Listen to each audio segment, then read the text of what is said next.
18h passées de 19 minutes sur Europe 1 et sur CNews. La suite de Punchline, toujours avec Alexandre Devecchio, rédacteur en chef adjoint au Figaro, Christian Proutot, fondateur du GIGN, Jean Garrigue, président du comité d'histoire parlementaire, et Stéphane Manigold, qui est entrepreneur, restaurateur, président du groupe Éclore. On en vient à présent, comme promis, à ces annonces du gouvernement avec le retour des jauges. C'est 5000 en extérieur, 2000 personnes en intérieur, sauf Élodie Huchard du service politique de CNews pour les meetings politiques. Eh bien d'abord, Patrice, il faut savoir de quoi on parle dans notre pays. La vie démocratique doit continuer quoi qu'il arrive. Nos règles, la Constitution notamment, effectivement, ont défini le fait que désigner un président de la République a été plus important qu'organiser un concert dans les règles, dans la Constitution. Donc on ne peut pas mettre en place des jauges ou des règles sanitaires comme la mise en place d'un pass sanitaire pour un meeting politique. Attention, ça ce sont pour les règles. Rien n'empêche les candidats ou bien leur parti de mettre en place certaines mesures. Et d'ailleurs, c'est ce qu'ils vont faire. Richard Ferrand, le président de l'Assemblée nationale, a d'ores et déjà dit que la majorité allait respecter les jauges et qu'elle mettrait en fait dans ces meetings les jauges qui sont en vigueur dans le reste de la société. À noter aussi que Valérie Pécresse, sa première décision finalement de candidate des Républicains, ça avait été d'annuler en accord avec son parti le grand meeting qui devait être prévu porte de Versailles, un meeting remplacé par un meeting plus petit à la Mutualité avec 2500 personnes maximum. La candidate qui aussi lors de ces meetings, ces réunions publiques en vue du Congrès, avait mis en place un pass sanitaire qui n'était alors pas obligatoire évidemment. Et puis Yannick Jadot, le candidat écologiste, lui avait mis en place une jauge à 50% pour l'un de ses meetings, pas plus de 350 personnes présentes. Les autres devaient suivre en visioconférence. On le voit donc, les politiques font preuve aussi de responsabilité et s'adaptent à la crise sanitaire. Dans la plupart des meetings, il faut le pass sanitaire, il faut respecter le port du masque. Souvent en plus, ils ont lieu à l'intérieur. Un seul pour le moment s'était fait plutôt remarquer en n'imposant pas le pass sanitaire avant un gros meeting. Il s'agissait d'Éric Zemmour avec son meeting à Villepinte. Merci beaucoup Élodie Huchard du service politique de CNews. Alors cette exception, Jean Garrigue, politologue, a eu le don, regardez, de faire réagir le monde de la culture. Alors des chanteurs comme Grand Corps Malade ou encore Julien Doré, eh bien ils ont notamment posté sur les réseaux sociaux leur date de tournée avec la mention pas en concert mais en meeting. Édith Préto, lui, a dit se présenter en tant que président de la République, pourquoi pas. Alors Jean Garrigue, politologue, est-ce que cette exception pour les meetings est justifiée? À mes yeux, elle l'est. À mes yeux, elle l'est. Je pense qu'on sait bien quelle importance a le rendez-vous présidentiel dans notre vie politique.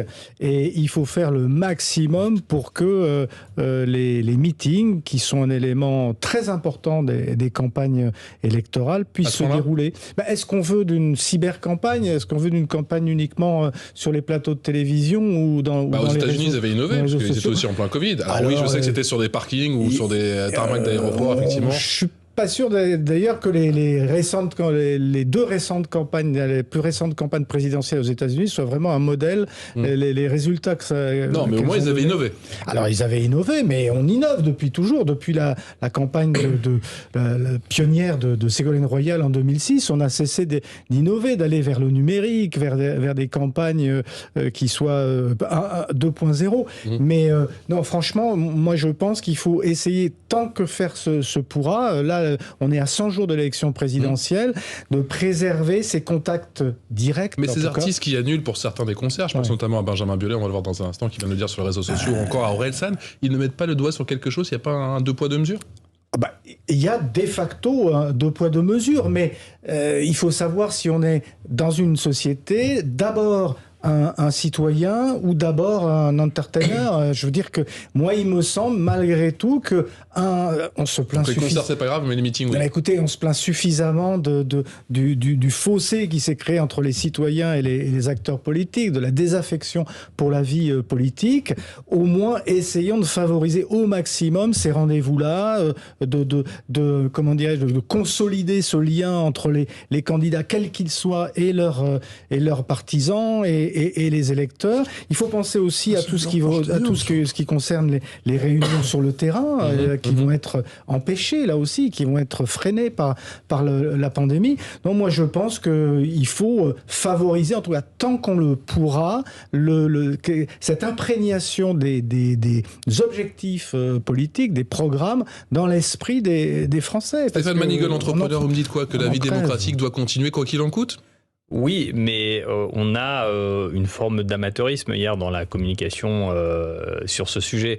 Parce que, en réalité, c'est une décision du Conseil constitutionnel du 9 décembre qui dit que c'est illégal d'exiger un pass ou de refuser l'accès au meeting pour défaut de pass sanitaire. Alors, on peut se poser la question ensuite, si les formations politiques se mettaient toutes d'accord entre elles en disant, il y a un consensus, est-ce que le Conseil constitutionnel peut s'y opposera? Prévu de les voir, d'ailleurs. Donc, il y a, au fond, c'est bien parce que ça nous fait marrer, et puis on a vu de jolies affiches en meeting plutôt qu'en concert.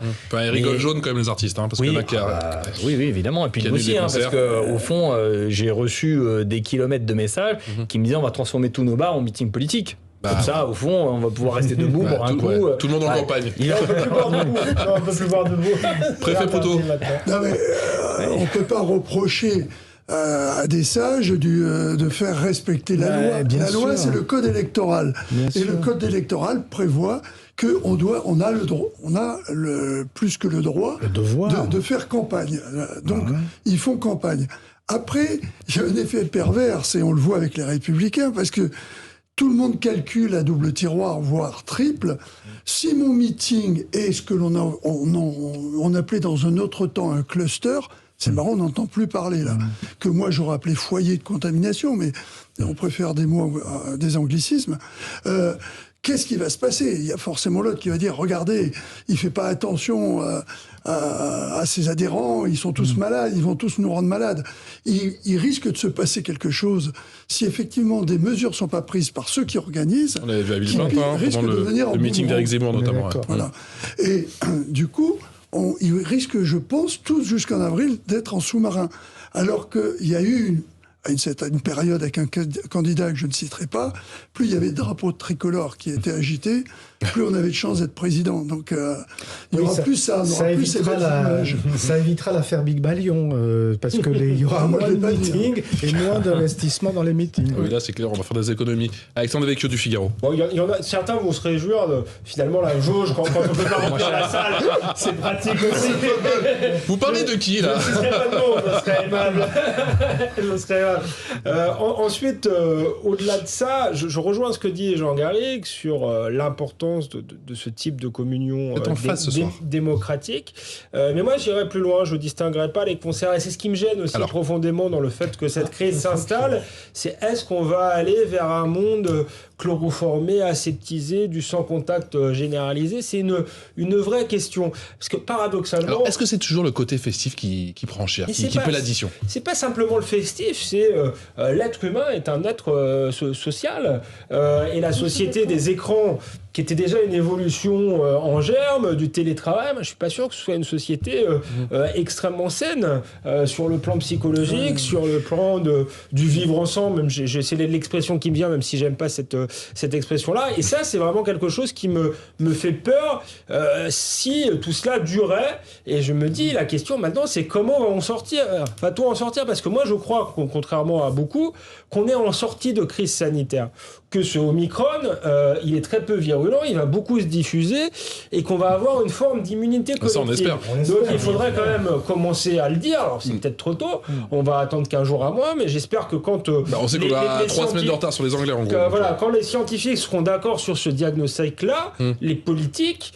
Au lieu de penser quelles nouvelles mesures abracadabrantesques ils vont pouvoir mettre en place pour nous pourrir un peu plus la vie, ils vont penser comment on va détricoter toute l'usine à gaz qu'on a montée depuis 2 ans. Stéphane Manigol, entrepreneur, est-ce qu'on tape toujours sur le côté festif? Ah oui, sur le loisir en général. Je vais vous prendre un exemple précis, comme quoi le bon sens, des fois, ça a du bon. Vous prenez un stade d'une capacité de 5000 personnes, c'est bon, ça passe. Vous prenez le stade Vélodrome qui a beaucoup plus de capacité, vous restez à 5000. Vous prenez le Parc des Princes, vous restez à 5000. Pour les stades de France, on a 80 000 places, vous restez à 5000. Donc, quelle est la cohérence? Tout à l'heure, on a vu le stade de Vannes, ils avaient une capacité de 5 ou 6 000, ils étaient à 2500. Moi, j'ai pas une explication, mais il est possible que ces normes juridiques doivent s'appliquer à tous les stades. Je pense qu'ils ont fait de la géométrie à l'école comme tout le monde. Moi, je suis d'accord. Évidemment que le stade de Vannes, dont que vous voyez tout à l'heure l'image, c'est pas le même que le Parc des Princes, et qu'on imagine qu'on pourrait effectivement mettre plus de monde au Parc des Princes. Mais là, il faudrait consulter des juristes pour savoir si légalement on peut instaurer une différence de traitement entre les différents stades. Bon, pas si en fonction de la capacité totale d'accueil. Je sais pas. Ça, c'est la fourchette d'ajustement on ne sait pas comment ça fonctionne. Non, c'est tout. Voilà. Parce que la problématique de la contamination, on la pose dans tous les sens. Et on n'a jamais la réponse exacte. On vous a parlé de l'aérosolisation, on vous a parlé faut ouvrir les fenêtres l'hiver, mais il faut faire des économies de chauffage. Il y a tout un tas de trucs qui ne vont pas ensemble, qui sont contre-productifs. J'évoquais tout à l'heure le fait qu'on nous explique que la gouttelette de l'aérosolisation met 15 minutes à toucher le sol. Non, mais ce qui est vrai, par exemple, pour le cas spécifique des stades de football, au début de la contamination, on n'avait pas encore fermé les stades. Et j'ai pas l'impression, en tout cas on n'a pas eu de chiffres précis si, il y en a, justement. Sur la contamination. Oui, l'Organisation mondiale de la santé a sorti ces chiffres. Il y a eu zéro cluster de tous les événements extérieurs. Zéro.